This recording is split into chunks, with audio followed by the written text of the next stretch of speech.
BlackFacts.com presents BlackFacts Educational Series. The Tuskegee Airmen. First African American military aviators in the U.S. Armed Forces. The Tuskegee Airmen were a group of primarily African American military pilots, fighter and bomber, and airmen who fought in World War II.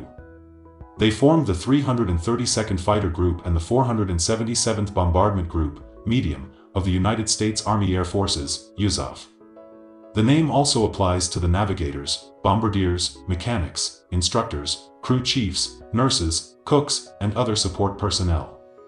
The Tuskegee Airmen received praise for their excellent combat record earned while protecting American bombers from enemy fighters.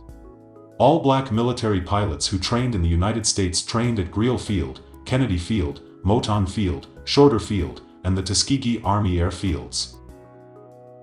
Background. Before the Tuskegee Airmen, no African American had been a U.S. military pilot. In 1917, African American men had tried to become aerial observers but were rejected. The racially motivated rejections of World War I African American recruits sparked more than 2 decades of advocacy by African Americans who wished to enlist and train as military aviators. On April 3, 1939, Appropriations Bill Public Law 18 was passed by Congress containing an amendment by Senator Harry H. Schwartz designating funds for training African American pilots. In 1941, the War Department and the Army Air Corps, under pressure, 3 months before its transformation into the USAF, constituted the first all-black flying unit, the 99th Pursuit Squadron. Formation. In June 1941, the 99th Pursuit Squadron was transferred to Tuskegee, Alabama, and remained the only black flying unit in the country, but did not yet have pilots. The flying unit consisted of 47 officers and 429 enlisted men. On July 19, 1941, 13 individuals made up the first class of aviation cadets, 42C, when they entered pre-flight training at Tuskegee Institute. During training, Tuskegee Army Air Field was commanded first by Major James Ellison. Ellison made great progress in organizing the construction of the facilities needed for the military program at Tuskegee. The 99th was finally considered ready for combat duty by April 1943. It shipped out of Tuskegee on April 2, bound for North Africa, where it would join the 33rd Fighter Group. By the end of February 1944, the first all-black flying group, the 332nd Fighter Group, had been sent overseas with 3 fighter squadrons, the 100th, 301st and 302nd. Active units. The only black air units that saw combat during the war were the 99th Pursuit Squadron and the 332nd Fighter Group. In May 1942, the 99th Pursuit Squadron was renamed the 99th Fighter Squadron.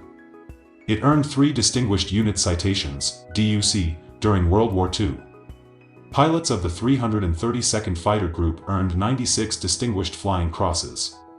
With African American fighter pilots being trained successfully, the Army Air Force now came under political pressure from the NAACP and other civil rights organizations to organize a bomber unit.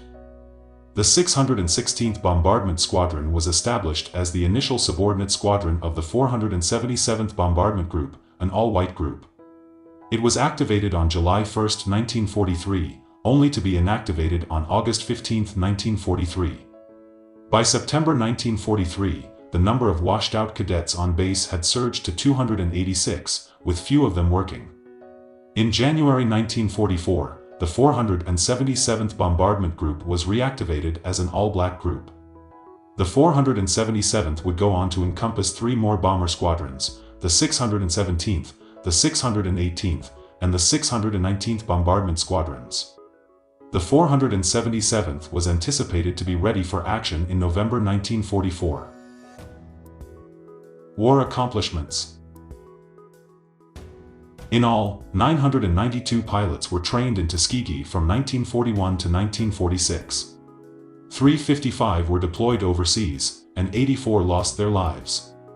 The toll included 68 pilots killed in action or accidents, 12 killed in training and non-combat missions, and 32 captured as prisoners of war. The Tuskegee Airmen were credited by higher commands with the following accomplishments: 1,578 combat missions and 179 bomber escort missions. 112 enemy aircraft destroyed in the air, another 150 on the ground and 148 damaged, 950 rail cars, trucks and other motor vehicles destroyed, 1 torpedo boat put out of action and 40 boats and barges destroyed. Awards and decorations included 3 Distinguished Unit Citations, 1 Silver Star, 96 Distinguished Flying, 14 Bronze Stars, 744 Air Medals, and 8 Purple Hearts. Post-war. The Tuskegee Airmen were some of the best pilots in the U.S. Army Air Forces due to a combination of pre-war experience and the personal drive of those accepted for training. Nevertheless, the Tuskegee Airmen continued to have to fight racism. After segregation in the military was ended in 1948 by President Harry S. Truman, the veteran Tuskegee Airmen now found themselves in high demand throughout the newly formed United States Air Force. On May 11, 1949, Air Force Letter 35.3 was published, which mandated that black airmen be screened for reassignment to formerly all-white units according to qualifications.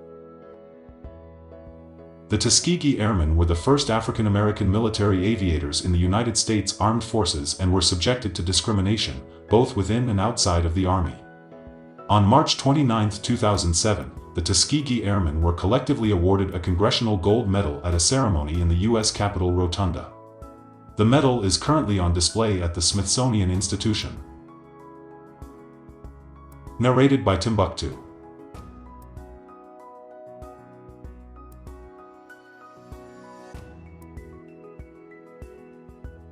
To learn more about Black history, visit www.blackfacts.com.